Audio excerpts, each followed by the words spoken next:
Сен мени ук жакшылап. Эгер сен дагы бир жолу мындай кылсаң, мен сени аябайм. Сен мени түшүндүңбү, Абдулла?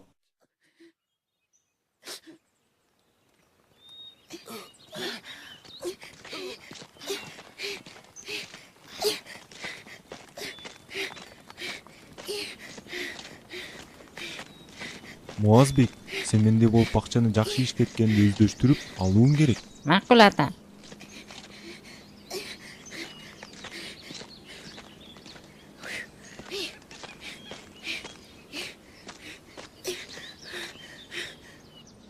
Муазбек, түштөнү малы болуп калды. Үйгө баралы. Ата, Абдулланы да чакырайынбы? Биз менен тамактанып алсын. Жок, ал өз жумушун бүтсүн. Биз анын түшкү тамагын жумушчулардын тамагы менен чогуу жиберебиз. Кожоюн, жүктөп бүттүм. Мына 500 сом. Бул сенин бакчаңдын түшүмүнүн акчасы. Агамдын түшүмүнүн акчасычы? Жакшы адам эле, жаннаттан кылсын. Мына 1,5 сом. Сенин агаңдын багынын түшүмүнүн акчасы. Ого, чоң рахмат.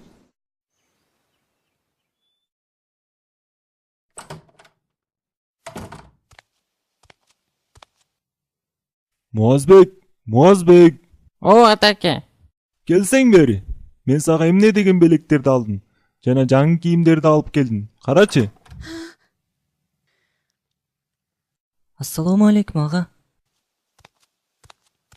Алейкум ассалам, Абдулла. Эмне болду? Менин кийим аябай эскирип кетти. Дагы бир жуус эле тытылып калчудай. Анан, мен эмне кылышым керек? Сизди маркум атамдын бакчасынан алынган түшүмдү сатып акча алды деп уктум эле. Ошол акчадан бир аз берсеңиз, мен жаңы кийим сатып алсамбы дегем. Сен эми атаң түшүмүн сатты деп мени менен эсептешип жатасыңбы, я Абдулла? Жок, ага, мен сиз менен эсептешким келген эмес. Анан эмнени айтып жатасың? Кандай болгон күндө да атаңдын бакчасынын түшүмү 100 сомдон ашкан жок. Мен сени багып жатканыма карабай, ал акчаны сага деп сандыкка катып койгом. Аллах сизге ыраазы болсун, ага. Бар эми. Ассаламу алейкум, ага. Мен сага кандай жаңы кийимдерди алып келдим, көрдүңбү? Атаке, көрсөтчү. Мен аларды аябай көргүм келип жатат.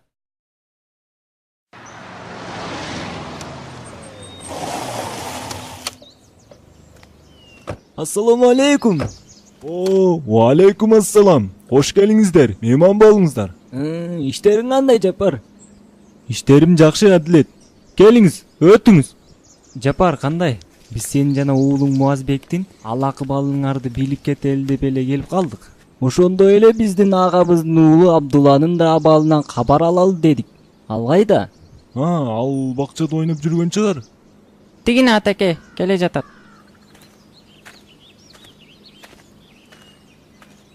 Буга эмне болгон? Өңүнүн азып чарчаңкы көрүнөт да. Ал мөмө жемиз сактаган сарайды тазалап жаткан эле. Мөмө жемиз сактаган сарайдыбы? Кичинекей балага ошондой оор жумуш жасаган кантип дитиң барды? Мен аны чоңойгондо өзүнө гана таянган чыныгы эркек кылып тарбиялагым келген. Анда эмнеге өз уулуң Муазбекти да чоңойгондо өзүнө гана таянган эркек кылып тарбиялабайсың? Эми ал Муазбек Абдуллага караганда али жашко. Ассаламу алейкум. Ва алейкум ассалам. Балам, абдан арыктап кетипсиң. Эмне болду? Курсагың тоюп жатабы? Мен жумушчулар менен чогуу тамактанам. Алар болсо мага тамак калтырбай баарын жеп салышат. Эмнеге сен жумушчулар менен тамактанасың, балам? Жапар агам айтат, мен жумушчулар менен чогуу отурсам, алар менен жакшы тил табышып кетем. Анан алар мага бакчада иштөөгө жардам берет деп. Жетимге ушундай да мамиле кылабы, я? Эмнеге өз жээниңди силер менен бир дасторконго отургузбайсың? Мен ойлогом, ал биз менен тамактанууда уялат го. Жалгыз жеген ыңгайлуу го деп. А эмнеге сен кийимдериңди алмаштырбайсың? Анткени менин башка кийимим жок, ага. А эмнеге жаңы кийим сатып албайсың, Абдулла? Мен Жапар агамдан сурагам, бирок ал менин атамдын түшүмү болгону 100 сом болгону жана ага эч кандай кийим келбейт экенин айтты. Болгону 100 сом? Бирок мен Турсунбек аке жокканда ал биздин агабыздын түшүмүн сатып алган. Ал 1,5 миң сом болгонун айтты го. Калганы кайда? Мен биз өзүбүздүн жетим жээнибизди сага баксын, карасын деп калтырганбыз. Ага камкордук көрүп, укугун коргоп, акысын аткарсын деп. А сен ага ушундай мамиле кылып жатасың. Сен эмне, Алладан коркпойсуңбу? Кантип өзүңдүн жетим жээниңе ушундай мамиле кылдың? Аллах Тааланын жетимдерге мал мүлкүнө жакындабагыла. Бир гана жакшы ниет менен болсо мейли деп айтканын билбейсиңби? Мен жээнимдин мүлкүнө тийген жокмун. Же сен жаратканын жетимдердин мүлкүн тууралуу айтканын уккан эмес белең? Чынында жетимдердин малын зулумдук, кыянаттык менен жеген адамдар курчактарына от жеген менен барабар. Мен бул акчаны кызмат акым катары алдым. Анткени жээнимдин байлыгын көбөйтүп, сактап турганга өз күчүмдү, убакытымды коротуп жатпаймынбы? Бул эгер сен кедей болсоң, анан жетимдин мүлкүн сактоо сенин убакытыңды жана күчүңдү алып жатса туура болмок. Сен жараткан Аллахтын Куранда айтканын уккан эмессиңби? Алар чоңоюп балакатка жеткенче алардын мүлкүн жегенге шашылбагыла. Байлар кармангыла, ал эми кедейлер акыйкаттын чегинде гана жегилет. Муну менен эмнени түшүнсө болот? Бул мындайча, эгер сен кедей болсоң, анда Абдулланын мүлкүнөн алсаң болот. Бирок ашыкча ысырап кылып, баарын түгөтүп салбаш керексиң. Өтө аз да албаш керексиң. Андан өзүңө зыян болуп калышы мүмкүн. Бирок Аллах өз рахматынан сени бай адам кылды. Анын үстүнө Абдулланын мүлкү көп камкордукту талап кылбайт. Ошондуктан сен Абдулланын мүлкүнө кол салбашың керек. Сен түшүндүңбү? Демек мен Абдуллага туура эмес мамиле кылып жаткан экем да. Сен дали өзүңдүн кылыгыңды туура деген турасыңбы? Сага эмне болгон тууган? Жетимдин малын урдоо чоң күнөөлөрдөн. Абу Хурайра айтып берген хадисинде пайгамбарыбыз ага Аллахтын саламы жана салаваттары болсун айткан экен: жети чоң күнөөгө жолобогула. Алардын ичинде жетимдин малын урдоону эскерткен. Ошондой эле биздин пайгамбарыбыз ага Аллахтын саламы жана салаваттар болсун жетимге зулумдук кылып анын укугун тепсөөдөн кайтарган. Ал айткан: эки алсыз заттын акысын бузбогула, жетимдин жана аял кишинин. Ал эми жетимди баккан кишинин сыйлыгын билесиңби?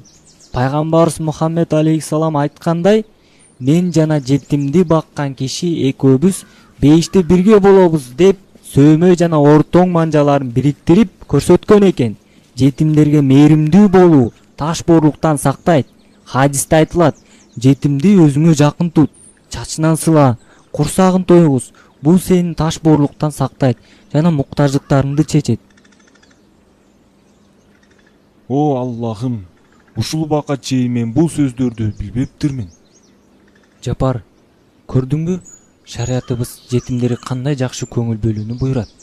Ким жетимдерге көңүл кош кылбай, тамагын тамактай, кийимин кийимдей берип, ал чоңоюп өз алдынча булгуча багып келсе барар жери бейиш деп айтылат. Мындай чоң соопту өзүмдөн түртүп жатып, туура эмес кылган турбаймынбы? Туугандарым, силерден суранам, Абдулланы мага калтырып кеткиле. Сен да мени кечир, Абдулла иним. Жаман иштерди таштап, жээнимди жакшы багууга, ал чоңойгуча анын байлыгын сактоого силердин астыңарда убада берем. Ошондо мен Аллах кечирер.